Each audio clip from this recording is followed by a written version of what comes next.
Hello and welcome to a special edition of the Arrowhead Addict podcast. Here with former Chiefs linebacker, franchise legend. Really, is that? By the way, I'm here with Derrick Johnson. First of all, Derrick Johnson, welcome. In a lot to talk about today. How are you? I'm doing well. Thanks for having me. I like that legend word. That's pretty good. I like. So I was actually going to ask you, even to start there, when you hear that, I can't be the first person to say that about you. I won't be the last. Does that word settle in for you? Yeah, I am. Or does that feel funny in a way? I'm just curious. You know what? I'm always a person that's I try to be super humble and I try to, not pump myself up. I let others do that for me. But I tell you what, being retired, being able to know that I was very fortunate in the NFL and God's blessed me to do a bunch of things. I'm okay with that word being thrown around because that reminds me that I've been very favored and God's, put me on this platform for a reason. So that's about it. Oh, man. And if you let other people say it, that helps. There you go. that helps too. Derrick, obviously you want to talk about the new book, the initiative there, even your heart for literacy, Defend the Dream Foundation, et cetera. Would love to start though with kind of where the Chiefs are at and your memories of that. So much has been said about Andy Reid's training camps over the years, the grueling nature of it. I was just talking to one of the newer running backs on the roster the other day, Elijah Young, who's trying to make the team. And he was like, I guess I just thought this was what normal training camps were like. And then he said the vets were telling him, no, man, this is not normal. I just curious your memories of that. And as you see that, are you having flashbacks to your own memories? You know what? Believe it or not, I loved training camp. I really did. That was the opportunity to show that I still had it because you get multiple opportunities in practice to really figure out, hey, am I still the guy? And I need it every single year to know, hey, I still have it. So you can have that confidence, regardless of you saying, oh, I'm in the NFL. I'm good. Things are good. I'm a starter. No, I needed to know personally, hey, I can still knock somebody's head off and I can take control of a game and make a big impact. But Andy Reid's training camp, it's always been grueling. I was with him for 5 years, and I've been under 5 head coaches. And Dick Vermeil and Andy Reid has had the biggest impact when you talk about trying to get through plays. Andy Reid's a big guy of. I have to. He's a rep guy, so he has to put a lot of plays out there. Sometimes it's it's. Because, I play defense, he's an offensive-minded coach, but he has to run a lot of plays, and you got to have a defense out there. So we get the brunt of that and run a lot of plays. And he may not put on the pads all the time, but Andy Reid will make sure you get the reps in and that your job like the back of your hand. So I really appreciate that. And guess what? During the season, he does back off a little bit, but training camp, we get it in. And he tells you, I'll give you your rest, but while we out here, we got to go. How quickly were you a believer in that level of grueling? At first, when it's your first camp and it's that grueling, are you are you kidding me? Or were you no, we actually need some change around here anyway at the time? So when he came in 2013, we needed that change. I've been, with 4 head coaches before Andy Reid. So I was, whatever he said was going to be gold. And we knew he was a proven coach in this league. So the respect he has, if you got a problem with Andy Reid, something's probably wrong with you. So it was a great addition to the team and the organization for him to be free at that time. I'm glad the Eagles parted ways with him at that time, which was a big mistake. And he showed them, and he's still showing them that he still got the juice. Yeah. Tell me about a lot of it is about the intangibles. So people will say camp is such an important to lay the foundation, that kind of thing. But different coaches have different principles. When you look back at training camp, it's hard to quantify just how much a preseason can help a regular season. And yet, as you look back, were you like how important was that to lay the foundation for what you guys were trying to do going in, specifically how Andy did it? Yeah, big time, big time. Well, reps remove fear, reps remove doubt. Mm-hmm. And being able to have all those opportunities during that time to actually just hone in on the details and the foundation of football and the nuances and scheme wise, it was awesome for us, man. And I can't thank Andy Reid enough for laying the foundation early in 2013. And even though I haven't been able to, reap the benefits of a championship. I just retired, and I tell you what, but all that laying the foundation and the building block for what's going on now, I was a part of all that. So I'm proud of what they are accomplishing and still accomplishing. Yeah, yeah. Derrick, obviously you want to talk about the book, and can you take me first into you wrote a new book, wrote it with Brittany, your wife. Yeah. You're a family man, like several children. Does this idea to write a book, first of all, go back for a while? Like, is this a dream or a goal that you've had for quite some time? Where did that come into play? Yeah, that's a great question. I've been serving it. First of all, it wasn't a dream of mine. It wasn't. It came about because I love to serve kids. So that's a passion of mine, serving kids through education. My mom's a school teacher for over 40 years. So that's the principles and values I grew up on. And now being able to be in a space where I'm retired and still giving back to inner city kids through education. I'm building makeover libraries and Title I elementary schools. That's what Defend the Dream Foundation does. And being in that space for, over 10 years. And now I'm like, you know what? Me and my wife were thinking, man, you mentor these kids. These kids look up to you. We need to write a book. And and I was like, at first I was like, okay, I guess so. I do a lot of speaking engagement and talking, and I'm reading other books, Pete the Cat book, Dr. Seuss books. I'm doing it all. And I'm like, you know what? Let's do it. And me and my wife wrote Super DJ Saves Field Day. It's an illustration, a children's book that really depicts how kids should interact in different situations in a healthy way. When you talk about being conscious and aware of humility, character, sportsmanship, even handling bullies in there. But the main principle in the book is try your best to be your best. That's a tagline in there. So working hard, I'm big time a hard worker that really believes that it pays off. And man, writing this book with my wife, it was a little bit of a challenge because I never really worked with her on that level. When you talk about writing a book, and I tell you what, man, she is definitely the boss, but we made some hay when you talk about making sure the kids know how to respond in different situations, especially adversity, and working hard at the end of the day, something that they'll need outside of school and for the rest of their lives.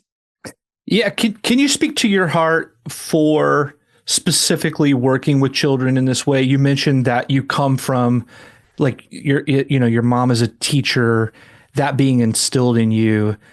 Can you just speak to even further, did she raise you with that desire to continue to give back specifically through that lane? Is that something you talk openly with her about? Yes. My mom, first of all, is a big believer in Jesus Christ. She's a Christian woman, still runs the church. She's over 70 years old now, and still she's everybody knows Miss Johnson. She's more popular in Waco than me. I'm serious. But my mom it was a strict lady. Man, she made sure that the values that that were influenced in the house influenced me outside of the house. So a lot of times good things go on in the house, but when you get outside the house, you got to really think before you act. You got to work really hard. You got to be respectful. You got to have character. You got to be a good person. All those different things. My mom showered me with that love, and I thank God every day that I had a mom like that. Single parent home, raising 4 kids. I'm the youngest of 4, and I tell you what, man, my mom did a great job, and she's reaping the benefits of seeing her son, her youngest son, be able to give back and pour into the younger generation. Things she's taught me about giving back, knowing that regardless of where you go in life, you got to have a sense of service to you. If not, you kind of miss the big picture. It's interesting that we started out talking about the grueling nature of training camp and laying a foundation, like doing that hard work to then lay that foundation. It just sounds like your mom set something in place that is still, in much the same way or through the same theme. I want to just ask you about your foundation too. You made reference to some of the work. Yeah. I'd love if you could flesh that out even further. Like, what are the latest things happening through the foundation, and what has you excited coming up? Yeah, since 2013, Defend the Dream Foundation has been in operation, started in Kansas City. I have 15 DJ Discovery Dens. That's what we kind of patent that name after. It's library makeovers in Title I elementary school. So I got 15 in Kansas City and one where I'm actually from. And then as soon as I retired, I got it started back up again, and I have 6, about to be 7 here in Austin. So it's it's something that I'm very passionate about. I'm obviously really serious about it because I'm retired and I'm still doing charitable work, stuff that I really believe in. We kind of, we go through life and God favors us in a certain way. And sometimes, you don't want to get too high on a horse. You want to be able to help somebody. I think legacy is big for me, being able to help somebody else. It's got to be bigger than you. If it's all about you, man, you missed it, right? Being able to help somebody, and that being a philanthropist is my calling. The platform I have through the Chiefs, the platform I have through the Texas Longhorns, that whole thing. If a kid looks up to me and says, man, that, he was in the NFL and this, you know what? However you get their attention, you get their attention. But now that's the time to minister to them. That's the time to say, man, education is super important. Man, you can make it out of anything. I used to sit in those seats that y'all sitting in now. So if you don't make literacy big in your life and important in your life early, man, it gives you confidence later on. And it's a bad stat for inner city kids. If they're not on grade level reading, by the time they leave elementary school, a lot of them don't make it through high school. Like half of them don't make it. So we're talking inner city kids. And man, for me, that was disheartening. So I'm like, what way do that relates to me the most? That's a direct reflect of me the most. And that's working with inner city kids. So I'm an inner city kid, and through education, which I know all about how important education is. So. I love hearing that. You're right. All the stats bear it out that literacy rates among younger children have everything to do with the trajectory and their ability to scale themselves further than the hand they were dealt. When you talk about the library makeover, I just want to kind of tell the viewers how what that consists of, right? When we go in these Title I elementary schools, it is very dull. These are schools and libraries where you go in there and you say, man, this can need a immediately, and being able to have nice paint on the wall, liven the place up, fat heads, some quotes on the wall, some functional furniture, bean bags and chairs and different things, rugs, so they can have independent reading. But the biggest deal with the library makeovers are we give them 1,000 age appropriate new books for these kids. So when you have books that that relate to them even more, man, and you have those resources in there. Kids are literally, I get administrative people and principals calling me like, man, this kid never really wanted to go into the library. Now he wants to go into DJ's Discovery Den. He wants to go there to the library, and that should be the heart of the school. And that's what I'm trying to bring it back to. Yeah, I'd love to hear that. Derrick, before you go, I'd love to get your thoughts just on the Chiefs' defensive side. Because that's been a real calling card. You could even say they've carried the team well these last couple of years. After the Tyreek trade, those assets went into the defensive side. Suddenly you have McDuffie, Karlaftis, etc. I'd love to get your thoughts on this year's defense, how you're viewing the way the unit is coming together, the way they're coming into the fold. Sign Nick Bolton. I'll ask you about that in just a second. Long term, but your thoughts on the 2025 defense? Can you give us your take?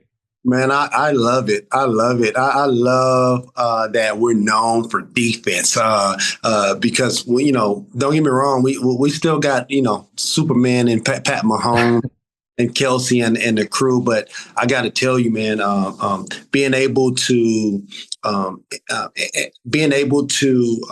structure this team around saying, hey guys, we're going to play really good defense, because now it's all about offense. It's all about scoring as many points as you can. It's all about the quarterback. It's all about these whole crazy kind of schemes that's going on with all the offenses in throughout the league. But now being able to say, hey, we have a Superman at quarterback, but guess what? We have a big time defense. And when you can, this football is the ultimate team game. And to have Bolton in the middle of that defense, have the DBs. I mean, we can name all of the DBs. That's one thing that I think that Spags does a great job, is really recruiting really good DBs. And sometimes we don't even know their name, or we don't know their status. They can be a low round pick or whatnot, but they still go out there and they play freaking tough. I mean, they all tackle well. They all play good in space. They're great cover guys. We're talking DBs now. And then getting out the quarterback with Chris Jones and those guys, Karlaftis, man, this is Dana. I mean, they got them all across the board, and I'm just really proud watching the Chiefs, knowing that we have a defense, not only the offense, but we have a defense that can get after you and affect the quarterback. That's the big thing.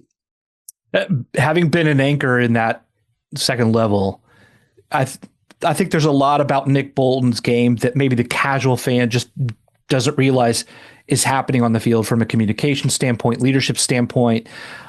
Can you speak to that, having been that guy? Yeah.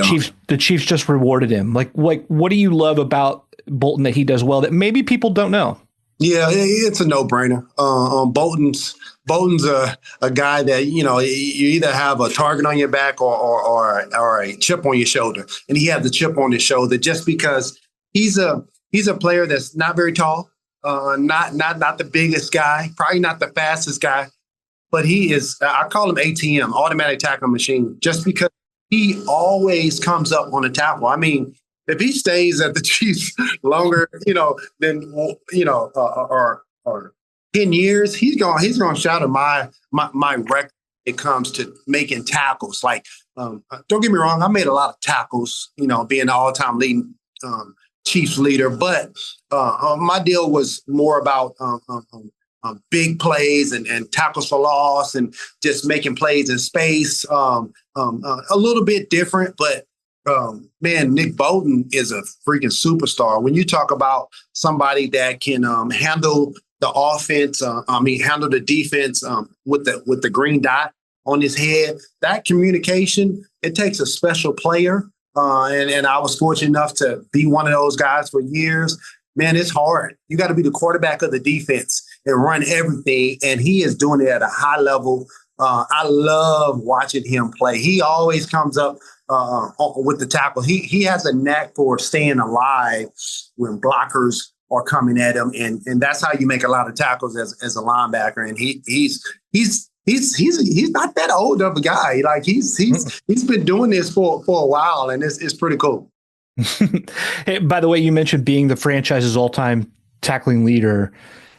Who's the one guy? I mean, obviously, hundreds and hundreds and hundreds and hundreds of tackles. Who's the one guy more than any other in your career who would confound you with, I actually thought I had him wrapped up. I know how to tackle. I've done this a lot. And yet there he went. There he bounced. There's a few of those guys. I mean, Shady McCoy. You talk about you talk about oh, man, what's his name? Oh, Beast Mode. Goodness gracious. That guy, that's one of those players that he's probably the hardest running back to tackle just because he's pretty quick. He's kind of pretty good at everything. You know, he can run you over. He can kind of run past you. He can juke you. So he's one of those guys that has it all. And he gave me the most troubles throughout my career. But man, I played against a lot of people. But yeah. But it would be Marshawn. Yeah. Well, hey, let me get a couple more for you. The Super Bowl, the three-peat, obviously, everyone was rooting for it. Didn't happen. Can you tell me your take? Like, how were you in the aftermath of the Super Bowl? What was that like for you? Yeah, I'm sure if we played that game again that night, it'd be super close, or we'll probably win. It's one of those things where they jump out on you. Philly is great team now. They're probably one of the best teams they've ever had, like defensively and offensively. So, I mean, if you want to combat that or say we were off our game or we played bad, Philly had a little bit to do with it. They were on their stuff. You got to give them credit where credit's due. We were trying to go for a three-peat. So, I mean, so we've been fortunate. So we can't hang our heads over anything. But again, we'll be at the thick of it at the end of the year, as always. And there'll be a couple plays that either will be in the AFC Championship or going to the Super Bowl. That's kind of where we are. That's kind of where the team standard is to win the division and then get that bye and then have home field advantage, because it's hard to play in Arrowhead. But that loss was there's a little bit of a stain in the sense of, man, like we're better than that. And I'm sure that you can use that as motivation going into the season this year. Yeah, I wanted to finish here just to get your thoughts. I mean, do you have predictions on the new season? Do you think Super Bowl bound once again? I do. And you might say, well, he's biased. Yeah, I am. But percentage wise, we're probably going to be there. That is what it is.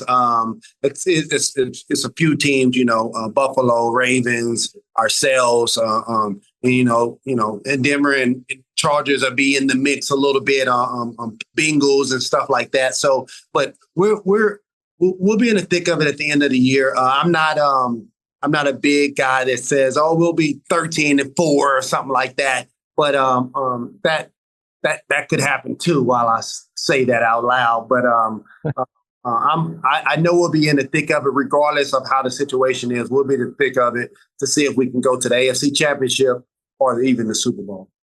Love to hear it. Derrick, thanks so much for joining us here on this.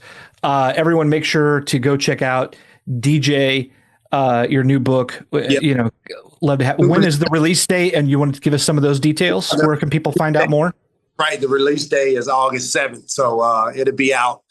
Super DJ Saves Field Days. You can get on Amazon. You can go to defendthedreamfoundation.org. You can go to my foundation page. So, man, I really, really appreciate the support from the Midwest and from Texas. I really appreciate y'all. Yeah, of course. Thanks again, Derrick. We appreciate it. All right. Thank you.